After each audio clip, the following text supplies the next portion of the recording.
To maths pedagogy के लिए हम क्वेश्चन सॉल्व करने वाले हैं जो कि एग्जाम की दृष्टि से बहुत ही महत्वपूर्ण रहने वाले हैं। पहला क्वेश्चन, राष्ट्रीय पाठ्यचर्या की रूपरेखा एनसीएफ 2005 के अनुसार विद्यालय में गणित उन परिस्थितियों में पनपता है जबकि, ठीक है, क्या कहा जा रहा है कि राष्ट्रीय पाठ्यचर्या एनसीएफ 2005 के अनुसार विद्यालय में गणित उन परिस्थितियों में पनपता है जबकि।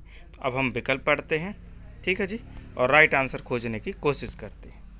बच्चे एक सूत्र का अभ्यास करते हैं और उन पर परीक्षा में प्रदर्शन करने का दबाव होता है। तो देखिए जी, क्या होता है कि बच्चों को हमें क्या करना है, दबाव नहीं देना है। दूसरा विकल्प है कि दैनिक अभ्यास से बच्चों को सभी संकल्पनाएं सीखने के लिए विवश किया जाए।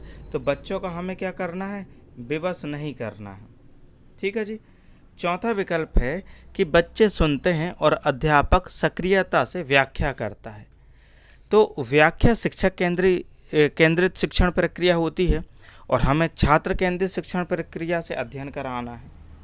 अब विकल्प बचता है दूसरे नंबर का, वो ये कि गणित बच्चों के जीवन के अनुभवों का हिस्सा हो जाए, अर्थात बच्चे क्या है, प्रत्यक्ष अनुभव द्वारा सीख पाएंगे। तो इसमें से जो हमारा राइट आंसर हो जाएगा वो ये कि गणित बच्चों के जीवन के अनुभवों का हिस्सा हो जाए। क्या, गणित बच्चों के जीवन के अनुभवों का हिस्सा हो जाए। तो इससे क्या हो जाएगा कि विद्यालय में जो गणित की परिस्थितियां हैं, गणित सीखने की जो परिस्थितियां हैं वो अच्छी हो जाएंगी एनसीएफ 2005 के अनुसार। चलते हैं नेक्स्ट क्वेश्चन की ओर। क्वेश्चन है कि कक्षा 6 में अध्यापक ने रचनात्मक मूल्यांकन कार्य के लिए वाद विवाद का विषय दिया। हिंदू अरेबिक संख्याएं रोमन संख्याओं से अधिक प्रभावशाली है। इस क्रियाकलाप का उद्देश्य किस चीज़ का मूल्यांकन करना है। देखिए यहाँ पर किस चीज़ की बात की गई है। पहले तो आप यहाँ क्वेश्चन में देखिए कि वाद विवाद की बात की गई है, ठीक है। किस चीज़ की बात की गई है, वाद विवाद की। थोड़ा इसको मैं हाईलाइट कर देता हूँ ताकि आपको स्पष्ट ये समझ में आए।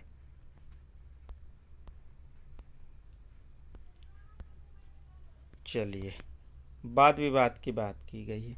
तो देखिए, जब भी क्या आए, वाद विवाद की बात आए, तो आपको याद रखना है कि बच्चे वाद विवाद कराने से अपने विचार प्रस्तुत कर सकते हैं, तर्क वितर्क कर सकते हैं, विश्लेषण कर सकते हैं और निष्कर्ष पर पहुंच सकते हैं, ठीक है। क्या हो रही, वाद विवाद की बात की जाए। अभी हिंदू अरेबिक संख्याएं और रोमन संख्याओं के बारे में बात की गई। किसी और चीज़ की भी यदि बात की जाए और बात हो वाद विवाद की, तो उससे यही होगा कि बच्चे क्या होंगे, वाद विवाद कराने से विचार प्रस्तुत कर सकते हैं, तर्क वितर्क कर सकते हैं, विश्लेषण करके निष्कर्ष पर पहुंच सकते हैं। तो अब इसमें से पूछा गया है कि इसमें जो मूल्यांकन करना किस तथ्य की ओर इशारा कर रहा है, तो वह क्या है, विश्लेषण करने की ओर इशारा कर रहा है। तीसरे नंबर का जो विकल्प है वो हमारा राइट आंसर हो जाएगा। नेक्स्ट क्वेश्चन अब देखते हैं। गणित के कक्षा कक्ष में महत्व दिया जाता है।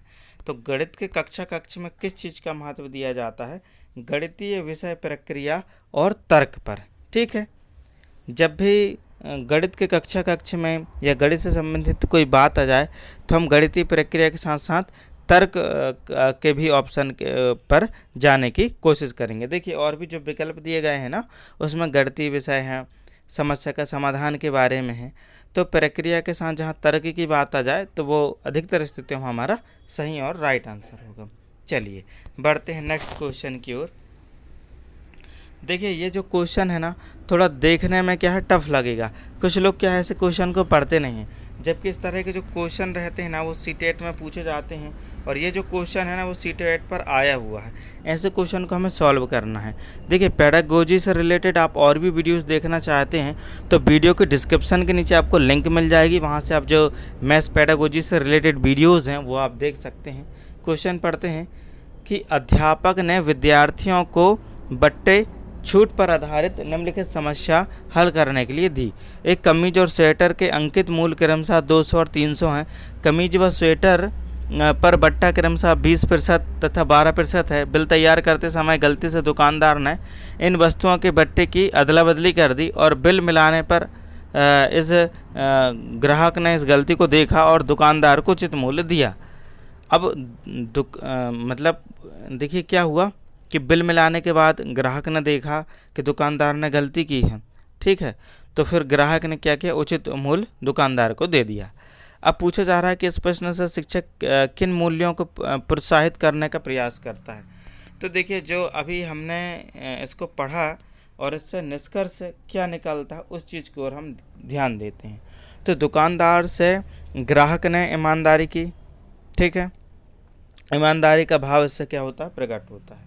तो ज़्यादा समय ना लेते हुए ईमानदारी जो तीसरे नंबर का विकल्प है ये हमारा राइट आंसर होगा। देखिए क्वेश्चन देखने में तो बहुत बड़ा था, लेकिन उसका हमने क्या है जो अर्थ है वो हमने जाना, तो हमने जो ये क्वेश्चन है उसको सॉल्व कर पाया। बढ़ते हैं नेक्स्ट क्वेश्चन की ओर। नेक्स्ट क्वेश्चन है कि उच्च प्राथमिक स्तर पर आंकड़ों के प्रबंधन का केंद्र होता है।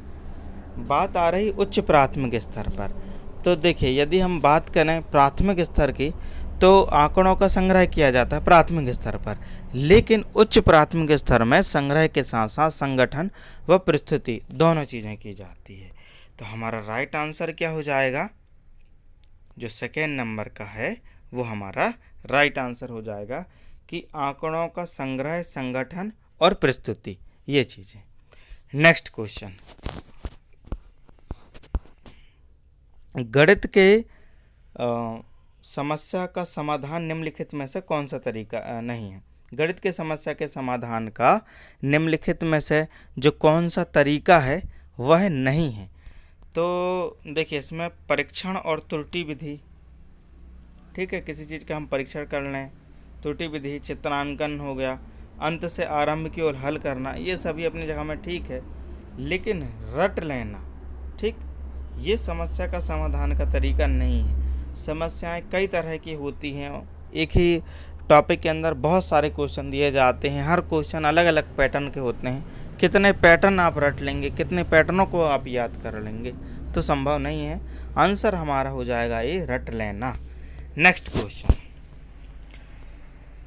पियाजे के अनुसार जब बालक औपचारिक परिचालन स्तर पर होता है तो परिचय देने का उपयुक्त समय होता है। देखिए अभी आपको जो 4 विकल्प दिए गए हैं ना, परीक्षा में हो सकता है कुछ और विकल्प आ जाए, और अभी यहाँ जो मेन फोकस आपको करना है वो कहाँ पर करना है कि औपचारिक परिचालन स्तर पर, ठीक है, औपचारिक जो परिचालन स्तर है उसकी बात की गई है, उस पर हमको फोकस करना। एक्चुअल में होता क्या है, औपचारिक परिचालन के स्तर में बालकों को सोचने, तर्क करने, चिंतन व विश्लेषण करने की जो क्षमता है वह विकसित हो जाती है। बालकों के अंदर क्या हो जाएगा, बालक यदि औपचारिक परिचालन के स्तर में हैं तो वो तर्क कर पाएंगे, चिंतन कर पाएंगे, विश्लेषण कर पाएंगे, इस तरह की जो क्षमता है उसका विकास बालकों में हो जाता है। तो बालकों में ये क्षमता आ गई तो फिर किस चीज़ का हमें परिचय दे देना चाहिए, अनुपात और समानुपात का, क्योंकि अनुपात और समानुपात को सीखने पढ़ने के लिए तर्क, चिंतन, विश्लेषण की आवश्यकता होती है, जो कि औपचारिक परिचालन के स्तर पर होता है। बी हमारा राइट आंसर हो गया, अनुपात और समानुपात। चलिए बढ़ते हैं अब हम नेक्स्ट क्वेश्चन की ओर।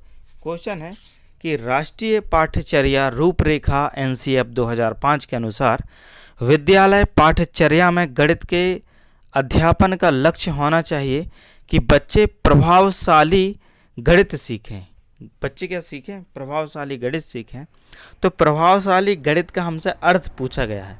तो देखिए प्रभावशाली गणित से तात्पर्य गणित सीखने के बाद उसका उचित उपयोग करना। क्या, गणित सीखने के बाद उसका उचित उपयोग करना। जब तो सार्थक हुआ, हमने गणित सीखा और उसका उपयोग नहीं किया तो फिर यह सार्थक नहीं होगा। तो ज़्यादा समय न लेते हुए इसका राइट आंसर होगा गणितीय तकनीकों को समझकर उनका विनियोजित उपयोग करना, इसका राइट आंसर हो जाएगा। नेक्स्ट क्वेश्चन, गणितीय उपकरण उल्लेख करते हैं। देखिए पूछा गया है कि गणितीय उपकरण उल्लेख करते हैं। आप ये मत कहना कि गणितीय उपकरण कौन से, ऐसा नहीं पूछा गया है, नहीं तो इस पर फिर है कैलकुलेटर, रूलर, चांदा। तो क्वेश्चन को अच्छे से पढ़ना है। क्या कह रहे हैं, उल्लेख करने की बात कर रहे हैं कि गणितीय उपकरण उल्लेख करते हैं? किस चीज़ का उल्लेख करते हैं? तो गणितीय उपकरण का अर्थ जिसमें सभी प्रकार की सामग्री हो, जैसे भाषा, लिखित संकेत, अर्थपूर्ण निर्देश जो कि उद्देश्य को स्थापित कर सकें। राइट आंसर हो जाएगा तीसरे नंबर का, सभी प्रकार की सामग्री जिनमें समाविष्ट भाषा, लिखित संकेत, अर्थपूर्ण निर्देश जो कि उद्देश्य को स्थापित कर सकेंगे। नेक्स्ट और लास्ट क्वेश्चन इस सेशन का। वीडियो यदि आपको अच्छी लगी हो तो इस वीडियो को आप लाइक कर सकते हैं और हमारे चैनल को सब्सक्राइब कर सकते हैं। क्वेश्चन है कि विद्यालय में प्रसिद्ध गणितज्ञ श्रीनिवास रामानुजन के जन्म की जयंती की स्मृति पर सीबीएसई ने गणित वीक मनाने की घोषणा की। तो गणित का अर्थ क्या होता है ये पूछा गया है। तो गणित का अर्थ होता है संख्यात्मक नवाचार और प्रशिक्षण में अभिवृत्ति में वृद्धि। राइट आंसर हो जाएगा हमारा बी। आज के सेशन पर इतना ही। Thanks for watching this video.